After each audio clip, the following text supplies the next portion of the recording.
حياتي قرآن.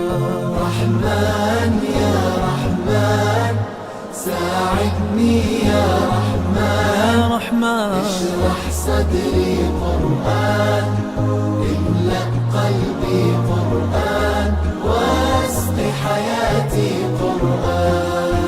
رحمن رحمن ساعدني يا رحمن اشرح صدري قرآن املأ قلبي قرآن واسق حياتي قرآن.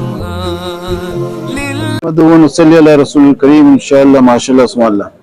آج کل دنیا میں ایک ہاٹ ٹاپک چل رہا ہے کہ قرآن کو جلانے کا کوشش کر رہے وہ لوگ، اور یہاں مسلمان لوگ بھی غلط کام کر رہے ہیں کہ ان کے چرچ کو جلا رہے ہیں. حالانکہ چرچ کا تعریف قرآن میں بھی آتا ہے کہ چرچ میں اور سیناگوگز وغیرہ میں مسجدوں میں اللہ کا نام بہت کیا جاتا ہے. یہ نہیں کہ بالکل ہی اس کو برا بڑا کر دیا، بلکہ ان سے شادی کرنے کا بھی اجازت ہے. جو مشرک نہیں ہو، یہودی ہو، ان کے یہاں کھانا بھی کھا سکتے ہیں، شادی بھی کر سکتے ہیں، سب کچھ ہے. تو اب ان سب چیزوں میں اس کے باوجود اتنا غلط فہمی پھیل گیا ہے کہ وہ چرچ جلا رہے، وہ قرآن جلا رہا ہے، یہاں بائبل جلاتا ہے، پتہ نہیں کیا کیا ہو رہا ہے. لیکن اس میں ایک بہت خوبصورت پوائنٹ آیا ہے، اس سے ثابت ہو جاتا ہے ایک اور ایک دو کی طرح کہ قرآن اور تورات میں ایک کنیکشن ہے. کنیکشن ثابت ہو جائے تو جو بھی قرآن تورات پر ایمان رکھتا ہے وہ قرآن کا احترام کرے گا. وہ کنیکشن یہ ہے کہ فرعون موسیٰ علیہ السلام کا پیچھا کر رہا تھا، پہلے جادوگروں سے مقابلہ ہوا، یہ وہ ہوا، لمبا کہانی ہے، وہ آپ لوگ بور ہو جاؤ گے. تو بعد میں فائنلی وہ ہجرت کرتے ہیں موسیٰ علیہ السلام بنی اسرائیل کے ساتھ. تو بحر احمر کے پاس پہنچتے تو پیچھے سے فرعون اپنے لشکر کے ساتھ آتا پکڑنے کے لیے. تو بنی اسرائیل لوگ موسیٰ علیہ السلام کو بولتے ہیں کہ مصر میں کاپر کافی نہیں تھا جو ہم لوگ کو ادھر لا کے پھنسا دیے. وہ بولتے ہیں گھبراؤ مت، اور پھر وہ بحر احمر کو اللہ تعالیٰ نے دو حصوں میں ڈیوائڈ کر دیا. موسیٰ علیہ السلام اس پار چلے گئے، فرعون آیا اپنے لشکر کے ساتھ ڈوب گیا. اچھا، یہ 2000 سال تورات میں صرف ڈوبنے کا ذکر تو ہے، اس کے لاش کو محفوظ کرنے کا ذکر نہیں ہے. قرآن میں ڈوبنے کا بھی ذکر ہے، اور جو فرعون ڈوب رہا تھا تو وہ ایمان لایا تھا تو اللہ نے بولا تمہارے لاش کو محفوظ کر رہے آنے والے نسلوں کے لیے نشانی بنانے کے لیے. تو 1300 سال یہ 2000 سال بعد اللہ نے بتایا تمہارا لاش محفوظ ہے، اور 1300 سال بعد وہ لاش کو بتایا. تو یہ خود ایک معجزہ تھا.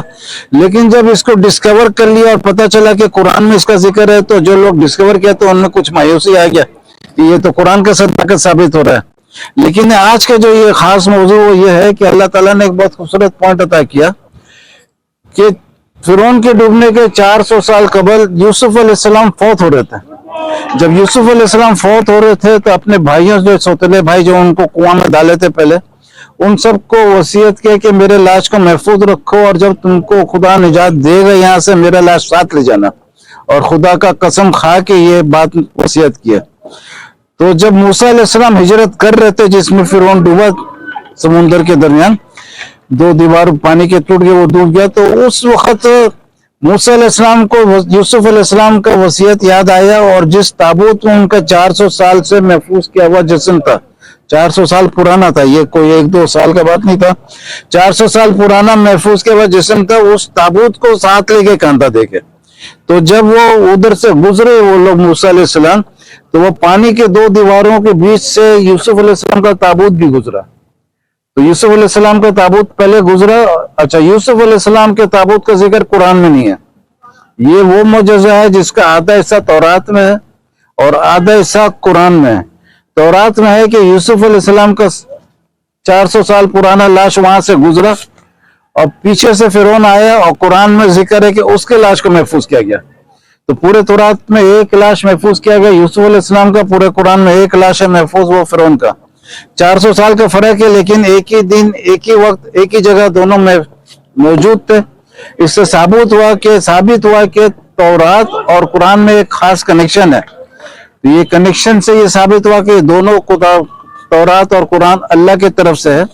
تو جو تورات پر ایمان رکھتا ہے وہ قرآن کا احترام کرو، جو قرآن پر ایمان رکھتا ہے وہ تورات کا احترام کرو.